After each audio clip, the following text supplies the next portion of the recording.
Durante años nadie quiso volver a pisar esa prisión, ni siquiera los policías del pueblo. Pero un joven decidió entrar solo, armado con una linterna y su cámara. Lo que encontró adentro no estaba vacío, ni abandonado. Y lo último que grabó es algo que todavía nadie se atreve a explicar.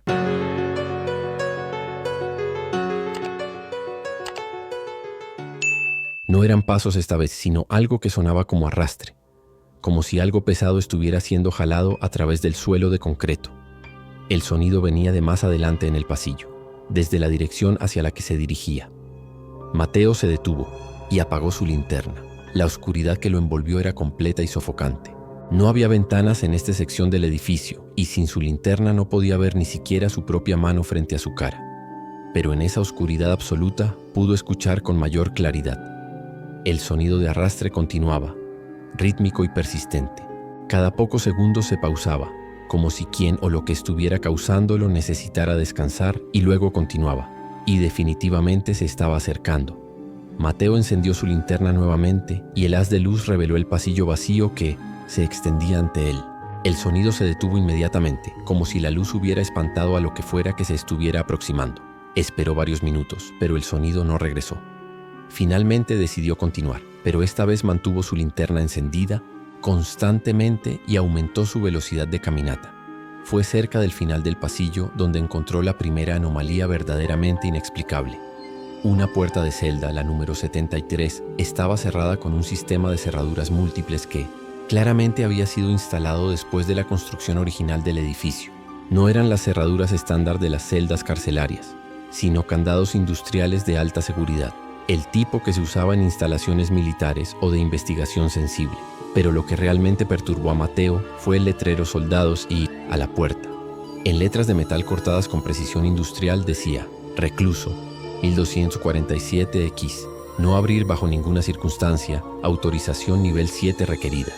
Debajo, en letras más pequeñas: "Sujeto no confirmado, estatus existencial indeterminado". Mateo leyó el letrero 3 veces antes de que las implicaciones realmente se asentaran. No había ningún nivel 7 en el sistema carcelario argentino. Y la frase "estatus existencial indeterminado" no era terminología que hubiera visto jamás en documentos oficiales. Presionó su oído contra la puerta de metal, escuchando. Desde el interior venía un sonido muy débil, tan bajo que casi se preguntó si lo estaba imaginando. Era rítmico, como respiración, pero demasiado lento, como si quien estuviera dentro respirara una vez cada 30 segundos. Se alejó de la puerta rápidamente, con el corazón palpitando. Fuera lo que había encontrado, estaba claro que no era una prisión ordinaria. Los reclusos que nunca existieron, a los que se refería su información inicial, estaban empezando a tomar un significado mucho más siniestro. Mientras se dirigía hacia las escaleras que llevaban al segundo nivel, Mateo no se dio cuenta de que la puerta de la celda 73 ahora tenía una pequeña abertura en la parte inferior, apenas lo suficientemente grande para que algo delgado pudiera deslizarse por debajo, algo que dejaba un rastro húmedo en el suelo de concreto mientras se movía. Capítulo 3. El segundo nivel. Las escaleras hacia el segundo nivel estaban en peores condiciones que el pasillo principal. Varios escalones se habían desmoronado completamente, dejando huecos traicioneros que requerían saltos cuidadosos. La barandilla de metal había sido arrancada en algunas secciones, colgando como dedos retorcidos hacia el vacío oscuro del hueco de la escalera. Mientras Mateo navegaba cuidadosamente hacia arriba, su linterna iluminó algo que lo hizo detenerse, en seco. Sangre seca. No solo unas pocas gotas, sino manchas considerables que cubrían varios escalones en un patrón que sugería que algo o alguien había sido arrastrado escaleras arriba. Las manchas eran de color marrón oxidado, claramente viejas, pero su distribución era inquietantemente reciente, como si el evento hubiera ocurrido semanas, no años atrás. «Esto cambia las cosas», murmuró Mateo para su cámara, manteniendo su voz baja instintivamente. «Definitivamente hay evidencia de actividad reciente aquí. Ya no estoy seguro de que este lugar esté realmente abandonado». Al llegar al segundo nivel, se encontró con un pasillo similar al de abajo, pero con una diferencia crucial. Las puertas de las celdas no solo estaban entreabiertas, sino completamente abiertas, como si alguien hubiera pasado sistemáticamente, liberando a cada ocupante, o como si los ocupantes hubieran encontrado su propia manera de salir. La primera celda que investigó, la número 101, le proporcionó una pista sobre cuándo pudo haber ocurrido esta liberación. En la pared, grabado con la misma técnica desesperada que había visto en el nivel inferior, había una fecha: marzo 15, 1983. Pero cuando Mateo verificó las fechas en las celdas subsiguientes, encontró algo que no tenía sentido. La celda 103 mostraba marzo 17, 1983. La 105 mostraba marzo 14, 1983. Las fechas no seguían una progresión lógica, como si diferentes celdas hubieran sido ocupadas en diferentes momentos, o como si el tiempo mismo hubiera funcionado de manera diferente para cada ocupante. Fue en la celda 117 donde encontró el primer diario. Estaba escrito en las páginas arrancadas de lo que una vez había sido un libro de registro oficial. Las hojas ahora amarillentas y quebradizas. La escritura era pequeña y apretada, como si el autor hubiera tratado de conservar cada centímetro de espacio disponible. Mateo tuvo que acercar la linterna para leer las entradas. Día 73. Todavía no han venido por mí. Los guardias pasaron de largo durante el recuento de la mañana, como si mi celda estuviera vacía. Grité, pero no me escucharon. Es como si no pudieran verme. Día 74. Revisé mi expediente. Mi nombre no está en ninguna parte. Es como si nunca hubiera sido procesado, nunca arrestado, nunca condenado. Pero estoy aquí. Sé que estoy aquí. Día 75. Hablé con el recluso de la celda de al lado. Dice que está aquí desde 1978, pero los registros oficiales muestran que fue liberado en 1979. Dice que ha tratado de irse, pero las puertas no se abren para él, solo para las personas que existen oficialmente. Día 89. Entiendo ahora. Somos los que el sistema perdió, los que cayeron entre las grietas del papeleo. Los arrestos no registrados, las sentencias no archivadas, las muertes no reportadas. Estamos aquí, pero no estamos aquí. Existimos, pero no existimos. Día 156. Los nuevos llegan constantemente. Vienen en la noche, confundidos, buscando a alguien que pueda explicarles dónde están. Pero nadie puede explicarlo porque técnicamente no estamos en ningún lugar. Este lugar no existe en los mapas oficiales. Nosotros no existimos en los registros oficiales. Día 203. Los guardias siguen actuando como si no estuviéramos aquí. Traen comida para las celdas oficiales, pero no para nosotros. Algunos de los que han estado aquí más tiempo han encontrado maneras de conseguir comida. Prefiero no preguntar cómo. Día 267. Martínez de la celda 134 dice que ha estado muerto desde 1981. Dice que murió durante un interrogatorio, pero que como su muerte nunca fue registrada oficialmente, está atrapado aquí con el resto de nosotros. No sé si creerle. Día 298. Ya no puedo distinguir entre día y noche. Las luces nunca se apagan, pero tampoco nunca se encienden completamente. Es como si este lugar existiera en un estado permanente de crepúsculo. Día 341. Escuché a los guardias hablando. Dijeron que van a cerrar la prisión, que van a trasladar a todos los reclusos oficiales a otras instalaciones. Pero, ¿qué pasa con nosotros, los que no existimos oficialmente? Día 342. Los guardias se fueron. Se llevaron a todos los reclusos reales. Nos dejaron aquí. Somos fantasmas en una prisión fantasma. ¿Día? He perdido la cuenta. Sin guardias, sin rutina, sin manera de medir el tiempo. Algunos de los otros han comenzado a cambiar, como si la falta de reconocimiento oficial los estuviera haciendo menos reales. Día, Martínez ya no habla. Solo se sienta en su celda mirando la pared. Cuando lo miro directamente, a veces puedo ver a través de él. Día, entiendo ahora por qué este lugar tenía que ser borrado de los registros. No era solo una prisión, era un depósito. Un lugar donde el sistema podía deshacerse de las personas problemáticas sin tener que explicar qué les había pasado. Un agujero negro burocrático. Día, ya no estoy seguro de si existo. Cuando me miro en los fragmentos de espejo roto, a veces no veo nada reflejado. Tal vez Martínez tenía razón. Tal vez algunos de nosotros hemos estado muertos todo este tiempo. Última entrada. Si alguien encuentra esto, no vengas a buscarnos. No podemos ser rescatados porque oficialmente nunca estuvimos aquí. Pero ten cuidado. La línea entre existir y no existir es más delgada de lo que piensas. Y este lugar sabe cómo empujar a las personas hacia el lado equivocado de esa línea. Mateo sintió un frío que no tenía nada que ver con la temperatura del edificio mientras leía las entradas. La escritura se había vuelto progresivamente más errática hacia el final, como si la mano que la escribía se hubiera vuelto menos sólida con el tiempo. Dejó el diario donde lo había encontrado y continuó por el pasillo, pero ahora cada sombra parecía contener una presencia potencial. Cada ruido podría ser uno de los reclusos que no existían moviéndose por los pasillos. Fue entonces cuando escuchó las voces, muy débiles, como conversaciones en un idioma que no podía entender completamente. Parecían venir de las celdas que ya había pasado, como si los ocupantes hubieran esperado hasta que él estuviera fuera del alcance directo de su visión para empezar a hablar. Mateo se volteó rápidamente, dirigiendo su linterna hacia atrás, por el pasillo. Las celdas estaban vacías, tal como las había dejado, pero las voces continuaron durante unos segundos más antes de desvanecerse en el silencio. «Está bien», murmuró para su cámara, aunque su voz no sonaba nada bien. «Esto se está volviendo considerablemente más extraño de lo que esperaba. Voy a continuar hasta el final de este nivel, y luego voy a considerar seriamente si continúo esta exploración o regreso mañana con más equipo». Pero mientras caminaba hacia el final del pasillo, una parte de él ya sabía que no habría un mañana. Al menos no de la manera que lo entendía, porque mientras examinaba las últimas celdas del segundo nivel, se dio cuenta de algo que le hizo la sangre se helara. Su propia sombra, proyectada en la pared por la luz de su linterna, parecía estar volviéndose más débil. Capítulo 4. El registro de los nunca existidos. Al final del segundo nivel, Mateo descubrió una habitación que claramente había servido como oficina administrativa.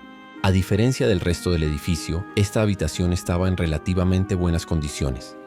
Los muebles seguían en su lugar, un escritorio de metal, varias sillas y, lo más importante, varios archivadores que parecían haber sido dejados intactos.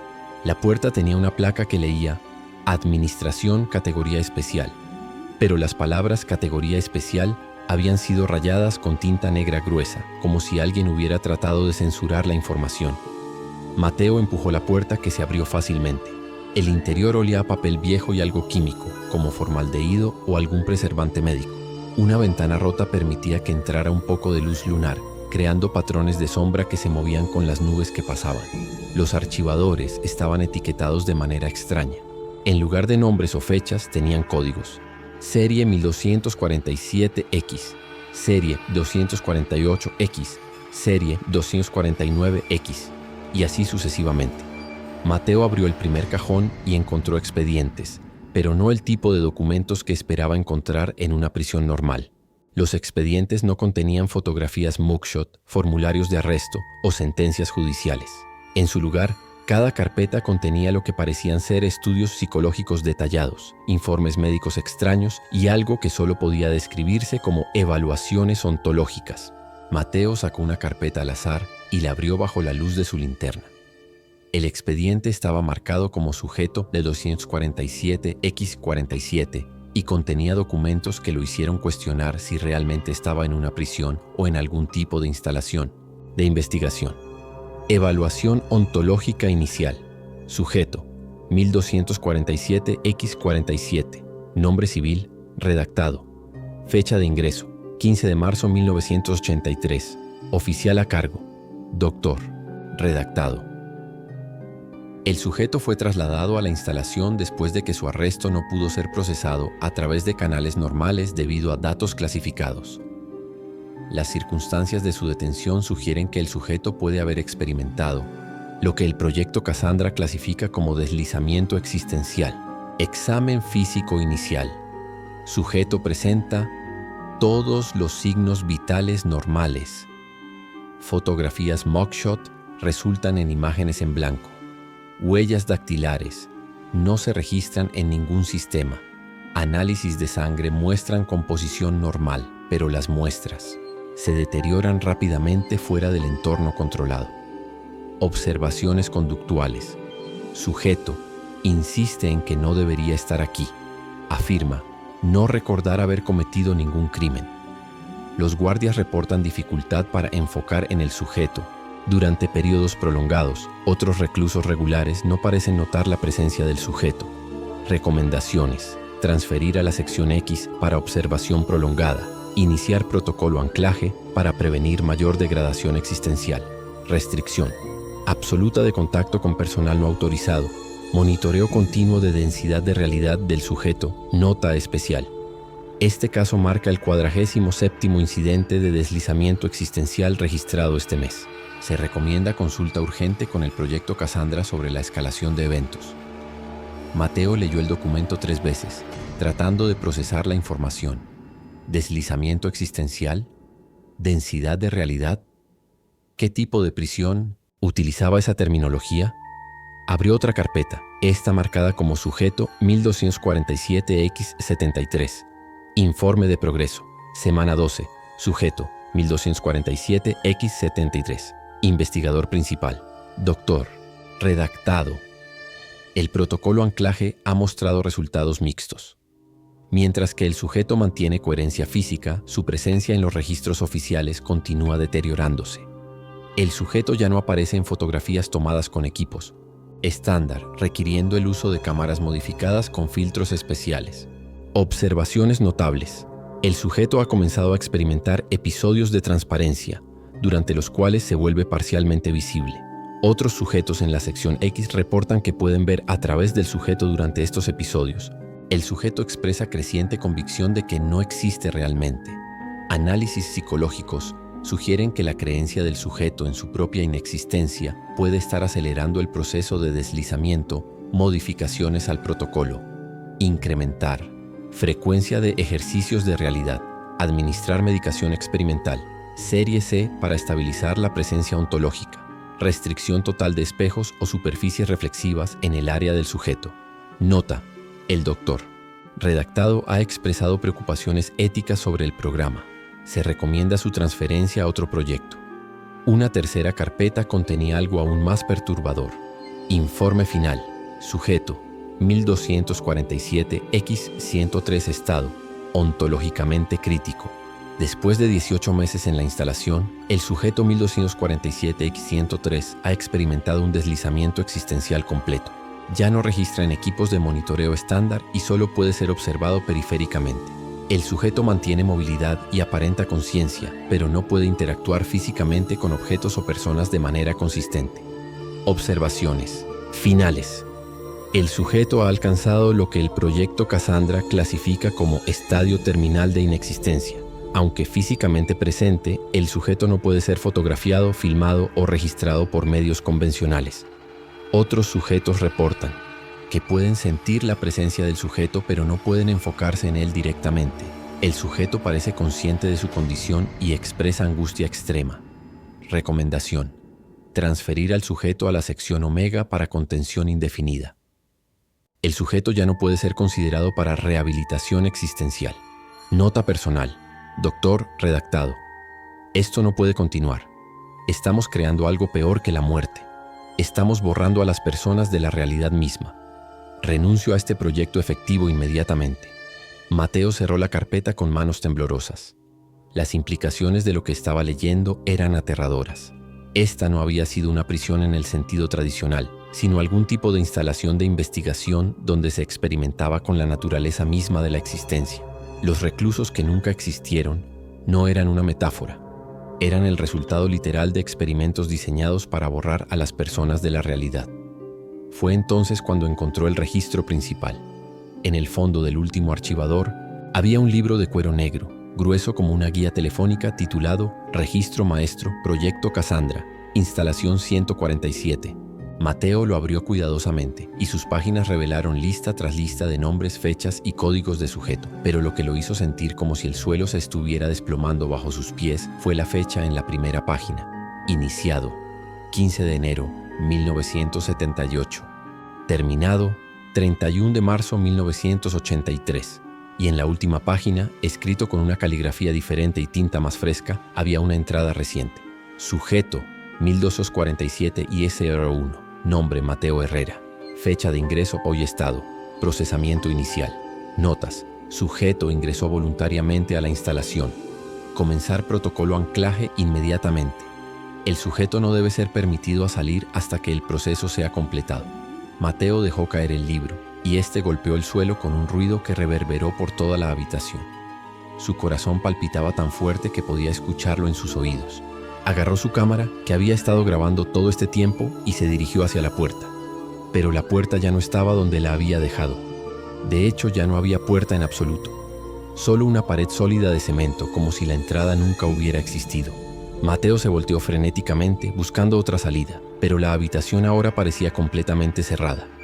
La ventana que había proporcionado luz lunar también había desaparecido, reemplazada por más pared de cemento. Fue entonces cuando escuchó la voz detrás de él. Bienvenido al proyecto Cassandra, Mateo. Capítulo 5. El protocolo anclaje. Mateo se volteó lentamente, su linterna temblando en su mano. En la esquina de la habitación, donde estaba seguro de que no había nadie momentos antes, se encontraba una figura vestida con lo que parecía ser un uniforme médico de la década de 1980. El hombre era de mediana edad, con cabello gris y ojos que parecían contener una fatiga profunda y antigua. «No te asustes», dijo el hombre con una voz que sonaba como si viniera de muy lejos. «Mi nombre es Dr. Restrepo, o al menos eso es, lo que solía ser antes de que el proyecto me convirtiera en esto». Mateo mantuvo su cámara enfocada en el hombre, aunque notó que la imagen en la pantalla LCD parecía distorsionada, como si la cámara tuviera dificultades para enfocar en él. «¿Qué está pasando aquí?», logró preguntar Mateo, aunque su voz salió como un susurro ronco. El doctor Restrepo se movió hacia el escritorio, pero sus movimientos tenían una calidad extraña, como si no estuviera realmente caminando sino deslizándose. «Lo que está pasando, Mateo, es que has tropezado con el secreto más guardado del gobierno argentino de los años 80. El proyecto Cassandra no era solo sobre hacer desaparecer a los disidentes políticos, era sobre perfeccionar la técnica de borrar a las personas de la existencia misma». «Eso es imposible», dijo Mateo, aunque mientras pronunciaba las palabras sabía que no creía en su imposibilidad. No después de todo lo que había visto. «¿Imposible?». El doctor sonrió, pero no era una expresión que transmitiera calidez. «¿Has notado algo extraño sobre tu sombra últimamente, Mateo? ¿O sobre las fotografías que has tomado esta noche?». Mateo miró instintivamente hacia abajo. Su sombra, proyectada por la luz de su linterna, parecía más tenue que antes. Los bordes no eran nítidos, sino borrosos, como si estuviera comenzando a desvanecerse. «El proceso ya ha comenzado», continuó el doctor. «Desde el momento en que cruzaste el umbral de esta instalación, has estado siendo procesado por el protocolo anclaje. Tu presencia en la realidad consensual está siendo gradualmente desconectada». «¿Por qué?». Mateo pudo sentir pánico subiendo por su garganta. «¿Por qué harían esto?». «Porque eres una amenaza», dijo una nueva voz. Mateo se volteó y vio a otra figura emergiendo de las sombras. Este era un hombre más joven, vestido con un traje que parecía ser de los años 80, pero en perfectas condiciones. Su presencia se sentía más sólida que la del doctor, más real. «Mi nombre es Agente Cordero», dijo el hombre del traje. «Oficina de Seguridad Nacional. He estado monitoreando tu investigación amateur durante las últimas semanas, Mateo. Tus videos de YouTube, tus búsquedas en línea sobre instalaciones gubernamentales abandonadas. Has estado haciendo preguntas peligrosas». «No he hecho nada malo», protestó Mateo. «Solo exploro edificios abandonados. Es legal». «Legal, sí», asintió el agente Cordero. «Pero no sabio. ¿Sabes por qué no hay registros oficiales de esta instalación? ¿Por qué no aparecen mapas gubernamentales? Porque oficialmente nunca existió. Y las personas que conocen su existencia tampoco pueden existir», terminó el doctor Restrepo. «Es elegante, en una manera horrible. Un problema autorresolvente». Mateo sintió como si estuviera en una pesadilla de la cual no podía despertar. «Esto es una locura. Ustedes no pueden simplemente borrar a las personas». «¿No podemos?». El agente Cordero se acercó más y Mateo notó que sus pasos no hacían sonido alguno en el suelo de concreto. «Hemos estado perfeccionando la técnica. Durante décadas, la desaparición física es tan primitiva, tan detectable. Pero cuando borras a alguien de la realidad misma, no hay cuerpo que encontrar, no hay familia que haga preguntas, porque desde la perspectiva de todos los demás, esa persona nunca existió en primer lugar». «¿Cómo es posible?». Mateo apenas podía formular la pregunta. Fue el doctor Restrepo quien respondió. «Conciencia cuántica», dijo simplemente. «La realidad no es tan sólida como cree la gente. Es un consenso, un acuerdo colectivo sobre lo que existe y lo que no. Cuando rompes ese consenso para un individuo específico, cuando los removes sistemáticamente de todos los registros, todas Las memorias, todas las evidencias de su existencia, eventualmente la realidad misma los rechaza. Pero yo existo, insistió Mateo. Estoy aquí, estoy hablando con ustedes. Por ahora, dijo el agente Cordero. Pero revisa tu teléfono, Mateo. Revisa tu identificación. Con manos temblorosas, Mateo sacó su teléfono celular. La pantalla se encendió, pero donde debería haber estado su información de contacto, había solo espacios en blanco. Su agenda de contactos estaba vacía. Sus fotos habían desaparecido. Incluso la aplicación de YouTube ya no mostraba su canal. Cuando buscó ruinas argentinas, no encontró resultados. Sacó su cartera y encontró que su licencia de conducir estaba en blanco. Su tarjeta de crédito mostraba solo números, pero no nombre. Sus tarjetas de membresía no tenían información personal. «Comprendes ahora», dijo el doctor Restrepo con algo que sonaba como compasión. «El proceso es irreversible una vez que comienza, y ha estado ejecutándose durante horas». ¿Horas? Mateo revisó su reloj, pero las manecillas giraban erráticamente, como si el tiempo mismo fuera inestable en este lugar.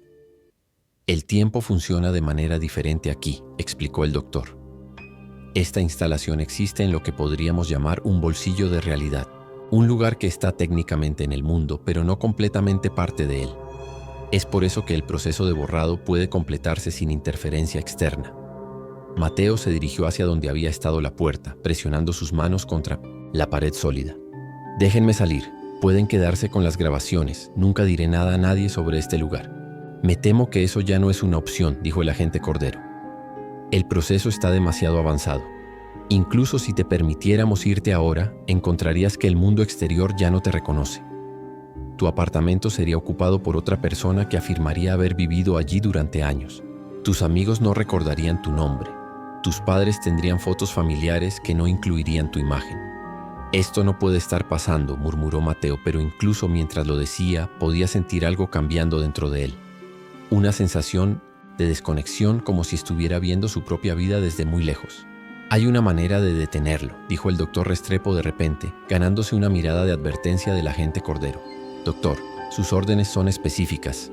«Mis órdenes», interrumpió el doctor, «vinieron de hombres que están todos muertos ahora.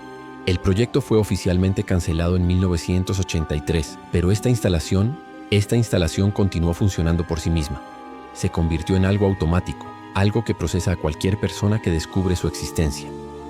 El doctor Cecil Dosset volteó hacia Mateo. «Pero hay una manera de romper el ciclo, una manera de detener no solo tu propio borrado, sino de deshacer todo lo que se hizo aquí». «¿Cómo?», preguntó Mateo aferrándose a cualquier esperanza. «Tienes que encontrar el núcleo de la instalación, el lugar donde se almacena el registro maestro original, y tienes que destruirlo mientras todavía mantienes suficiente presencia en la realidad para afectar el mundo físico». «No», dijo firmemente el agente Cordero. «El sujeto será procesado según el protocolo estándar». Pero cuando Mateo miró, al agente notó algo extraño. Su forma parecía menos sólida que antes, más translúcida, como si él también estuviera siendo afectado por los mismos procesos que estaban borrando a Mateo. «Agente Cordero», dijo el doctor Restrepo con una sonrisa triste. «¿Ha verificado su propio estatus recientemente?». El agente se miró las manos y Mateo pudo ver la alarma creciendo en su expresión. Sus manos eran semitransparentes y a través de ellas podía verse la pared detrás. «Usted también es uno de los procesados», continuó el doctor. «Ha estado aquí tanto tiempo que el sistema lo ha marcado para borrado. Todos nosotros somos fantasmas en una máquina que no sabe cómo detenerse». Fue entonces cuando Mateo entendió la verdadera naturaleza de la trampa en la que había caído. Esta no era solo una instalación de investigación abandonada. Era un organismo autopreservante, diseñado para proteger sus secretos borrando a cualquiera que los descubriera, incluyendo a sus propios operadores. Y la única manera de detenerlo era adentrándose más profundamente en su corazón. Capítulo 6. El núcleo de la realidad. El doctor Restrepo llevó a Mateo a través de pasillos que no había visto antes, pasajes que parecían manifestarse a medida que caminaban. El agente Cordero lo siguió en silencio, su forma volviéndose progresivamente más etérea con cada paso. «La instalación está viva en cierto sentido», explicó el doctor mientras navegaban por escaleras que descendían mucho más profundo que los niveles que Mateo había explorado anteriormente. No en el sentido biológico, sino en el sentido de que ha desarrollado una especie de conciencia de supervivencia. Reconoce amenazas a su existencia y las neutraliza automáticamente. ¿Cómo sabe usted todo esto?, preguntó Mateo, notando que su propia voz sonaba más débil, como si fuera un eco de sí misma. Porque yo ayudé a crear el sistema original, admitió el doctor. Era parte del equipo de investigación principal. Pensábamos que estábamos desarrollando una herramienta para la seguridad nacional, una manera de manejar amenazas sin recurrir a métodos violentos. No entendíamos que estábamos abriendo una puerta a algo mucho más peligroso. Las escaleras terminaban en una puerta de acero pesada, marcada con símbolos que Mateo no reconocía. No eran letras de ningún alfabeto que conociera, sino formas geométricas complejas que parecían moverse y cambiar cuando no las miraba directamente. El núcleo, anunció el doctor. Aquí es donde está almacenado el registro maestro original, junto con los servidores que mantienen el protocolo de borrado funcionando. Mateo notó que sus manos ahora eran semitransparentes cuando las colocó en la puerta. ¿Cuánto tiempo me queda? No mucho, admitió el doctor. Tal vez minutos. Una vez que cruces el umbral del 50% de densidad existencial, el proceso se acelera exponencialmente. La puerta se abrió con un sonido que era más que auditivo. Mateo podía sentirlo en sus huesos, en sus dientes, como si el sonido estuviera resonando en la frecuencia de su propia existencia. El interior del núcleo era diferente a cualquier cosa que hubiera visto en la instalación. Las paredes estaban cubiertas con pantallas y equipos que claramente no pertenecían a los años 80. Algunos de los dispositivos parecían estar décadas, posiblemente siglos, adelante de cualquier tecnología que Mateo conociera, como si la instalación hubiera estado actualizándose a sí misma, evolucionando sin supervisión humana. En el centro de la habitación había un cilindro de cristal que contenía lo que parecía ser un libro, pero no un libro ordinario. Las páginas se movían constantemente, reescribiéndose a sí mismas, y nombres aparecían y desaparecían en una danza hipnótica de existencia e inexistencia. El registro maestro, dijo el doctor Restrepo. Cada persona que ha sido procesada por la instalación está listada aquí. Cuando se borra una entrada, esa persona deja de existir. Cuando se añade una nueva entrada, comienza el proceso de borrado, terminó Mateo. Podía ver su propio nombre apareciendo al final de la lista, las letras solidificándose gradualmente. ¿Cómo lo destruyo?, preguntó, aunque sus palabras ahora sonaban como susurros. No puedes, dijo una nueva voz. Mateo se volteó y vio otra figura emergiendo de las sombras de la habitación.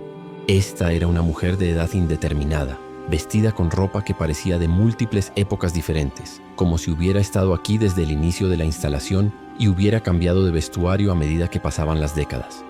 Soy la doctora Vega, se presentó, la investigadora principal original del proyecto Cassandra, y que he estado intentando destruir esto durante 40 años.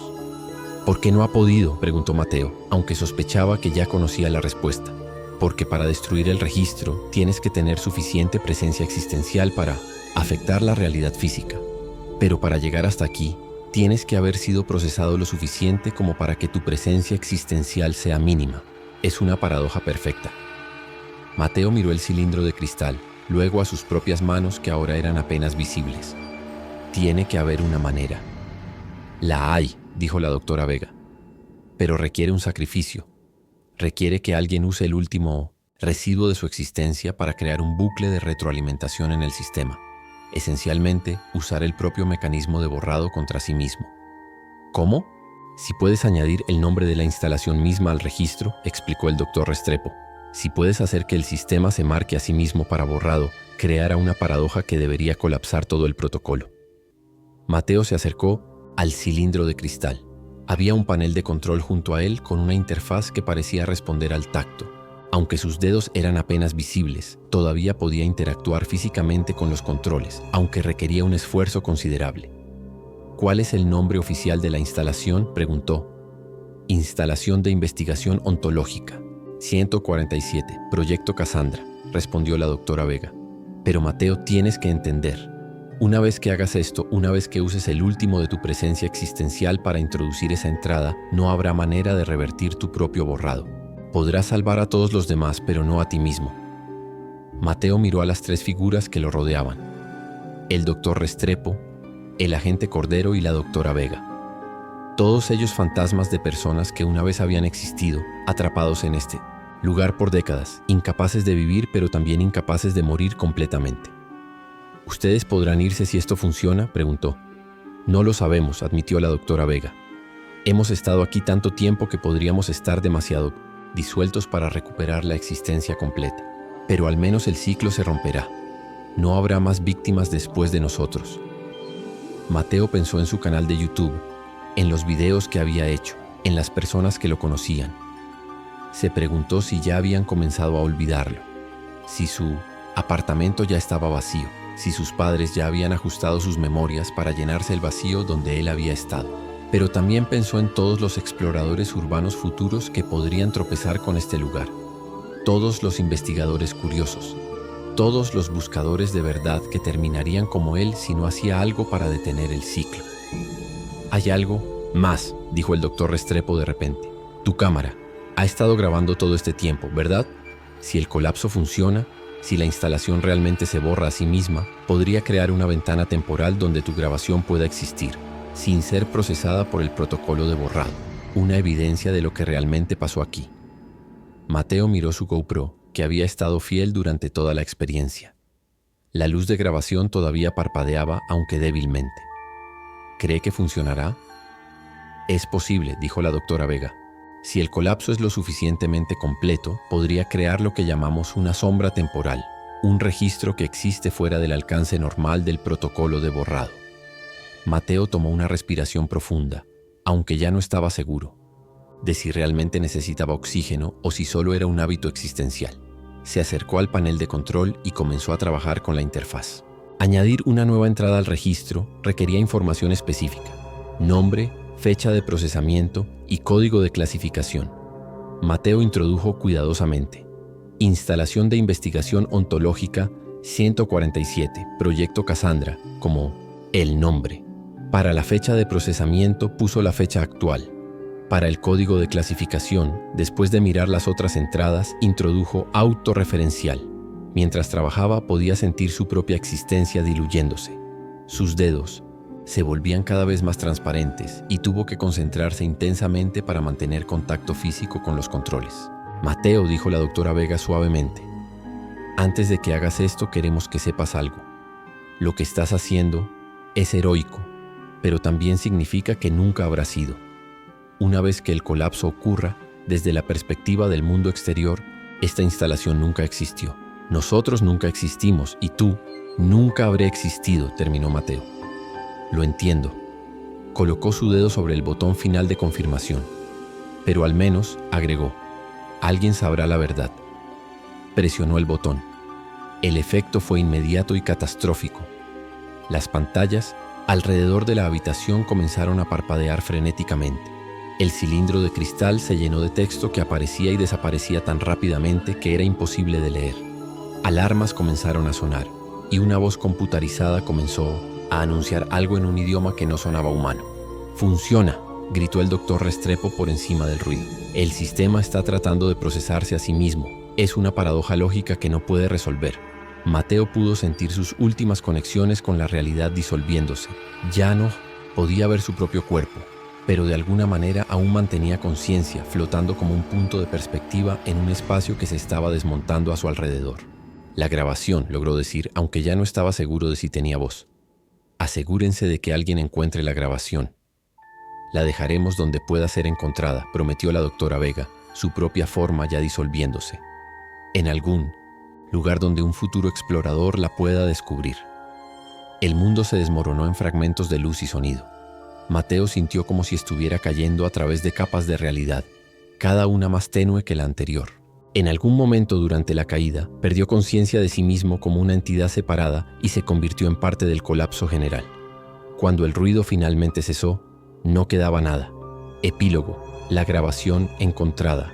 Transcripción: de vídeo encontrado en una memoria SD en terreno baldío cerca de San Julián, provincia de Buenos Aires. El video fue subido a YouTube por el usuario Explorador Anónimo el 15 de marzo de 2025. El canal no tiene otros videos y no ha sido actualizado desde entonces.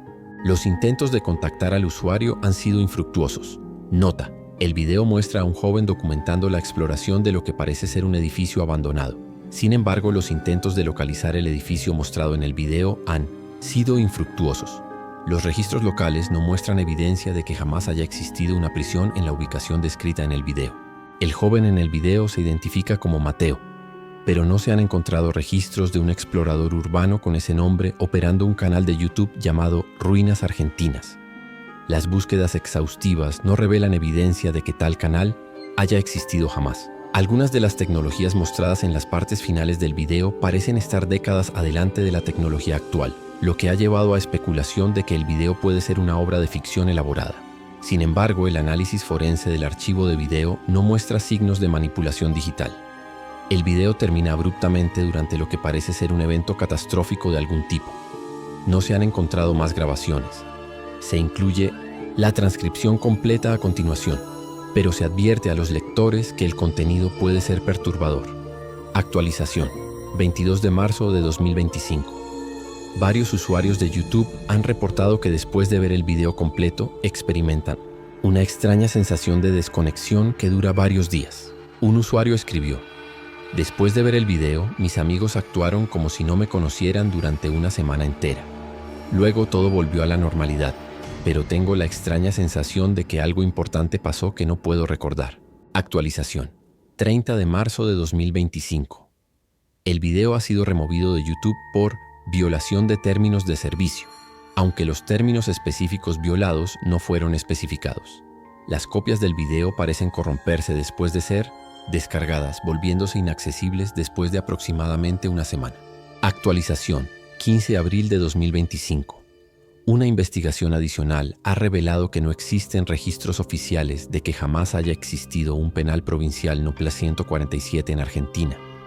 Los investigadores han notado que esto es consistente con las afirmaciones hechas en el video sobre la naturaleza no existente de la instalación. Última actualización, 1 de mayo de 2025. Este archivo está siendo transferido a almacenamiento de alta seguridad debido a efectos anómalos reportados por investigadores que han trabajado con el material. Se suspende la investigación adicional por orden de autoridades no especificadas.